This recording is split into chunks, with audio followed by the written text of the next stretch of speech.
அவங்க இந்த ஆண்டுக்கு என்ன வாக்குறுதி குடுத்தாங்களோ, அத தான் அவங்க சிறப்பா செயல்படுத்த தான் பார்ப்பாங்க.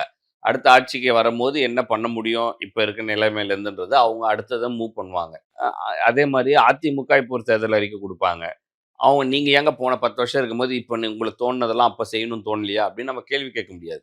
நீங்களே தேர்தலுக்கு தேர்தலும், ஒரு நாளுக்கு இன்னொரு நாட்களும், ஆட்சிக்கு ஆட்சி எல்லாமே நீங்க மாறி மாறி தான் உங்களோட சிந்தனை மாறிக்கொண்டே தான் இருக்கு.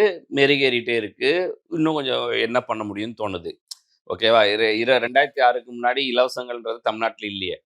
அப்ப அதுவரைக்கும் நீங்க ஏன்ப்பா பண்ணலன்னு சொல்ல முடியாது. ஸோ அந்த மாரி, இந்த விஷயங்கள்ல ஒரு அடாப்டேஷன் எடுத்துக்கிறாங்கன்னா, அத கிரிட்டிசைஸ் பண்ணாம ஆதரிக்க தான் நம்ம தெரியணும்.